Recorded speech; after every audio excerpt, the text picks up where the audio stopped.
Happy Monday to you. I hope you had a restful weekend and are all ready to embrace this week. We have a powerful week in front of us. This is us starting our week off with our usual check-in for the Letting Go guidance session.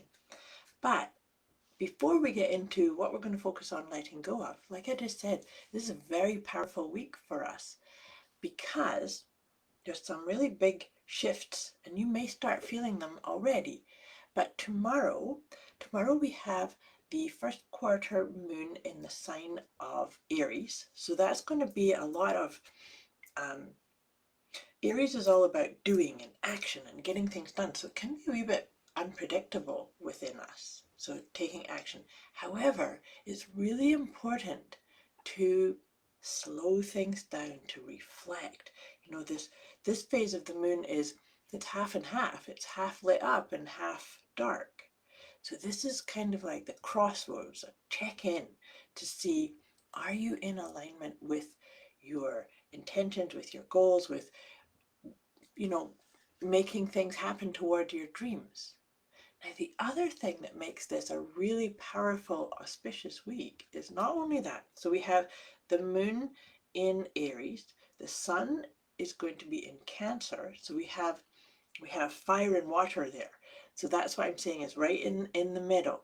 The fire says, let's get things done. Let's take action. But the water is more about, let's just feel into this. And am I flowing with my heart's desire? So that's what energy we're in. But not only that, it's also the solstice. So for us in the northern hemisphere, it's the longest day, but it's also the halfway point on 2022. How is this year going for you?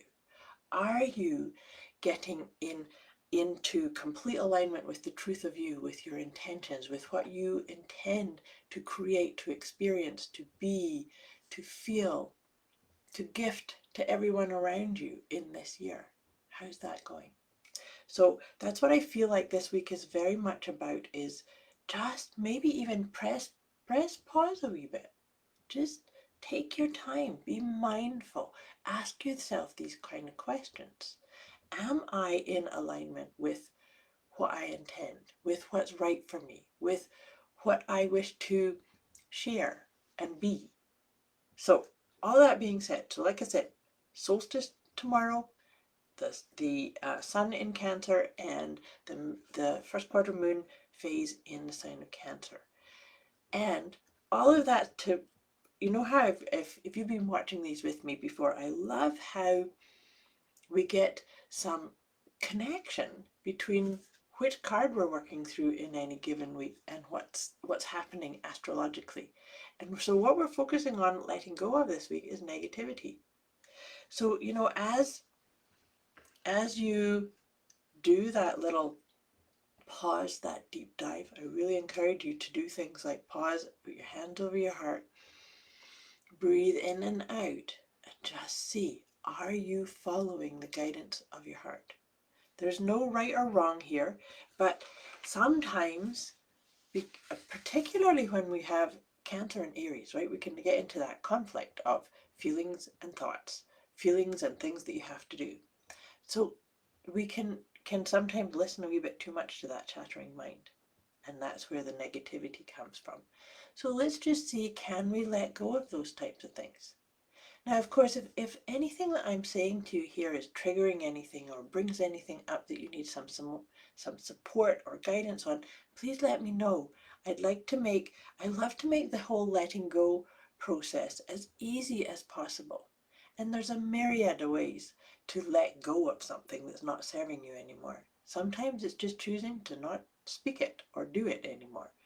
Other times it can be a little bit more complicated and you need to get some support or reach out. So make sure you don't get too caught in having to deal with something on your own, especially when it comes to letting go of negativity. Okay, so just take a nice deep breath. Let's all land into this moment together. And then I'm going to read out from my guidebook here to help you go deeper into this idea of letting go of negativity. And it can be negativity in your own thinking process. It can be buying into negative things that you see or hear around you. Doesn't matter which layer it is, but it all starts from really working on the inside. All change or release begins with you. So letting go of negativity. Universal law states that what you put out into the universe will come back to you. So change the way you think immediately. Stop thinking of life as glass half empty, but rather half full. You have so much to be grateful for, if only you took a moment to appreciate it. Anything is possible in the mind of a positive thinker. Unfortunately, most people adopt their set of core beliefs about themselves and others early in life, but that can definitely be changed. These core beliefs become self-fulfilling prophecies. If you believe that the world is an unfriendly place with no opportunities, then you'll actually live in an unfriendly world and will not be able to find any opportunities, as your confirmation bias will tell you over and over again. On the other hand, if you believe that the world is a loving place full of opportunities, then that will become your reality as well. This is a very powerful, and while shifting your core beliefs will take time and effort, it'll pay off for the rest of your life. The antidote to negativity is simply positivity. Negativity breeds negativity, and positivity breeds positivity. Like attract like. The more positive you become, the more you will attract positive people with similar mindsets. Self-actualized, positive, successful people realize this and spend time with similar people. If you want positive people in your life, you must become positive yourself. There are no shortcuts. So breathe that in. What can you choose to no longer tell to yourself, tell about yourself, and maybe even sometimes I think that acknowledging and appreciating all things within yourself is really a key piece to letting go.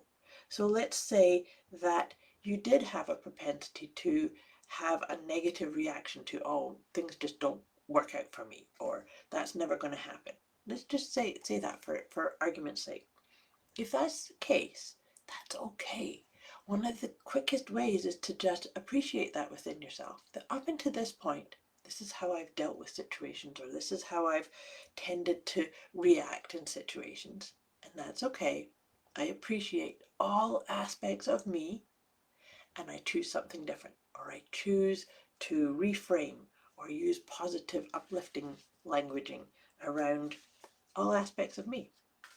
Like I said, if you need some more support or ideas in this suggestion of letting go of negativity, I really encourage you to use the energy of this moon phase as well as the equinox. This is just such a beautiful halfway point, crossroads point. Check in. Are you listening to the guidance of your heart?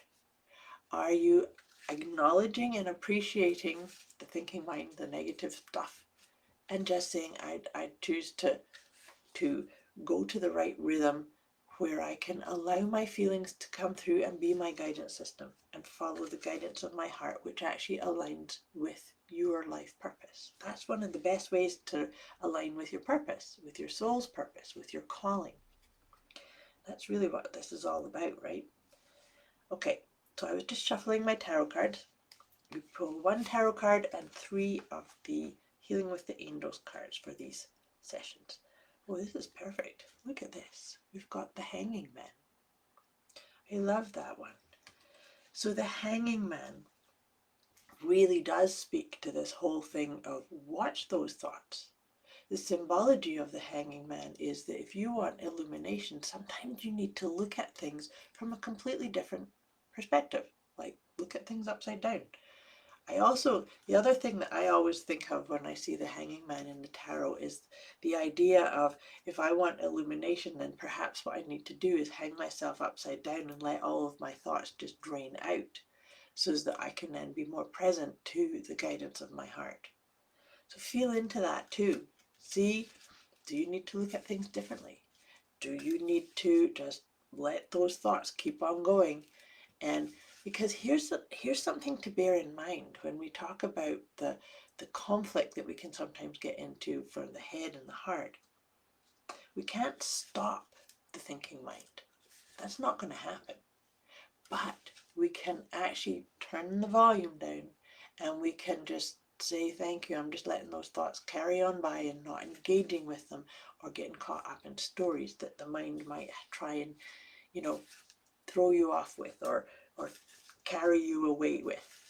So watch that one. So now that's just really powerful energy for us to be working with, that hanging man energy. And so now we're going to have a look at what comes up. And as always, we get some beautiful cards here too. So the first one is new love. I love that. As we're going into this introspection, reflection time for this week of how are you? Where are you? Are you in alignment with what you intended to achieve and to create and experience in 2022? And do you need to reignite, the passion or the decision to do something? Do you need to use this as a time to reenact or reconnect with your own inner power? You're so powerful. We all are. But sometimes when we get too caught in that negativity and the mind and the comparing, and sometimes we forget that. So this is a time to reclaim it, step back into that, and also remember how much support from the universe, from the angelic realms, from your higher self, that's always available for you. So perhaps this could also be a time for you to just slow things down enough to say, am I doing what I'm called upon to do, and am I surrendering the things that are not for me to deal with? So this is a big, big week ahead of us. I wish you a beautiful week ahead. Like I said, if you need more help or guidance, I'm here. You can put it in the comments below or message me directly. Thank you so much for watching. I wish you a beautiful week ahead, and I'll be back here again with you next week. Much love to you.